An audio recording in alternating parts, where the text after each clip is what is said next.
Ngayong araw nga ho ay sabitan na naman kaya for the vlog na naman si Mami Shy. Huy! Kung kahapon nga ho ay nag-atsara kami sa gutgulaman at leche flan, ngayon nga ho ay araw na ng sabitan. Bali sa 15 pa nga po pala yung kasalan, pero din nga ho sa amin ay advance na binibigay ang sabit para nga ho makapahinga pa ang ninong at ninang. Siyempre pati na rin ho yung ikakasal at mga magulang. Good day mga kasityo! It's me Mami Shy, ang batang Bicolana pero may pusong Batanggenya at may poging asawa. Pagkarting ko nga ho din ay katay ng baboy kaya naman nagtatartar na sila. Siyempre late na naman nga si Mami Shy dahil meron nga pinuntahan si Daddy J. Buti na lang talaga andyan si Ninang Ket para mag-alaga ng mga batata. Tapos meron ding Tita Odeng na mapagbibilinan nga kay Tutoy Jayden. Bali sa part nga ho nga ay sinisimula ng timbangin ito nga hong pangsabit sa mga ninang at ninong. At 25 kilos nga po pala ang laman ng bawat isa. At habang nagtitimbang nga ho sila din naman sa kabilang side ay nagluluto na nga ng atay. Tapos sinahalbusan na din ho ang mga laman loob. Hola, Mami Shy!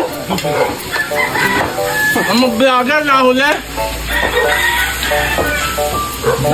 Mga muna tayo ng atay. Shout out sa mga viewers ni Mami Shy. Nalingali ko din ho talagang dumampot nung atay kaya lang sobrang init pa. Biruin nyo naman nasa tulyasi pa at nakasalang pa nga sa apoy ayan at naguutay na nga silang magpapak. Grabe. At habang nagluluto nga ho doon ng atay ari namang mga aray naglilinis na nga ho ng bituka. Oho at nang maya-maya nga ho ay madinugan na. Pero alam nyo gaho pagkatapos lutuin ng atay hindi nga sila nakontento sa pagpapapak. Ayan nga at kumuha pa sila ng kanin. Grabe nakakatakam yung budal fight nila sa tulyasi lalong-lalo na at atay nga ang ulam. Basta hinay-hinay lang at baka mamaya high blood napakainit pa naman ang panahon ngayon. Hala! At habang kumakain nga ho sila doon, din naman ay tapos na nga hong ayusin ang sabit na baboy. Kaya naman isinunod na nga rin ho nilang ayusin itong mga iba pang kasama sa sabit. At heto na naman nga ho tayo, napakaswerte na ho ulit ng pagbibigyan ito dahil nga napakaraming laman ng sabit na to. Mukhang pinaghandaan ho talaga at pinag-ipunan na Tintin ng kanyang kasal. Malayo-layo nga lang ho ang groom kaya ang lahat ng nakikita nyo ay sabit lang ho ng bride. Ay ang gahong taga San Juan pa. Ay dihiwalay ngayon ang kanilang pictorial. Kaya inat bukas ay magpapangita rin. Hoy! Bali din nga ako sa part na ay tinawag nga ako ni Max at Dini daw ho may pang vlog. Abay pagkarting-karting ko nga din ay nakita ko na naman ang dahon ng saging na meron nga akong kanin. Kakoy parang kakakain nyo lang. Hala! Oho, digay nakita nyo din kanina na sa tulyasi sila nakakain at atay nga ang ulam. Ay bakit ngayon ay yan na naman, kainan na naman. Parang kakasabi ko lang ang nadahan-dahan lang at baka ma-high blood. Ay naku Mami Shy, ewan ko lang sa'yo kung makakapag-diet ka pag ganito kasarap kumain. Yung tipong napakarami nyo tapos agawan sa ulam. Alas yung iba nga hindi na makasingit at hindi makakuha. Ay tunay na pagkagar ng pagkain ay mapapadami ka talaga ng pagkain. At sa mga hindi naman ho kumakain ng mga gayong ulam ay meron naman ho din yung dinuguan. At dahil nga ho luto na ang dinuguan, ayan at naghayin na nga din ho para sa lahat. Oo, makapag-umagahan muna bago ipagpatuloy ang mga gawain. At matapos nga ho maubos ang isang tulyasing kanin ay inahon na din na rin isa pang tulyasing kanin para nga ho sa tanghalian. Bali sa pagsasalin nga ho na rin ay ang Kuya Onek ho ang tagapasok at ang Ate Bibia naman ang tagabuka. Huy! Char lang, taga-sandok talaga yun, Mami Shy. Hala! Bali sa part nga ho nga rin ay dumating na ang suman, kalamay at cake na hinihintay nga ho ng lahat para makumpleto na ang sabit. Bali latik nga ho ang kinuha ng Ate Dise at kami nga ho ang tulong-tulong magbalot na rin. Pero sa tunay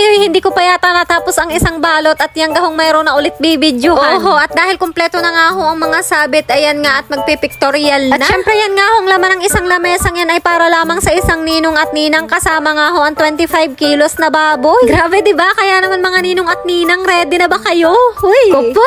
Bihang mababawasan ang mga nakapatas. Kaya nga ay magugulo din sa wakas. Bali walong ninang at ninong nga ho pala ang sasabitan na rin. Ay di ka kung tig 50,000 ay di may 400,000 din. Huy! Tapos bukod pa ang sa mga taglalaki. Diga ho? At sa part nga ho nga rin nagpipictorial na nga at syempre mag-isa nga lang ho si Tintin dahil nga napakalayo ni Kenneth. Pero kayo naman ho talaga kaya lang sanay kami na magkasama nga ho ang groom at ang bride sa isang place. Oho, tas isang picture na nga lang ng mga sabit ng taglalaki at tagbabae. Pero hindi nga ho maaari at malayo nga ho. Pero kita ko naman ho sa live ay ayos na ho at gayak na ang sabit ho ng taglalaki. At nang matapos nga ho ang pictorial ay pauwi na nga ako at napadaan nga ho ako din sa mga Kuya Brian na siyang sinabitan nga ho ngayon. Kakoy nasa San Baga ang Kuya Brian. Ay nandoon ho pala sa dulo at siyang nag-a-assist ng tulyase ay bising-busy. So paano mga kasityo, uuwi muna si Mami Shy at kukuha nga ho ng charger pagkatapos ay pupunta naman sa mga tita Mercy. So paano ho hanggang dito na lang. At bukas ko na nga ho aray idadali ng pagbablog. Please subscribe, follow, like and share. And see you on my next vlog. Thank you for watching. Bye!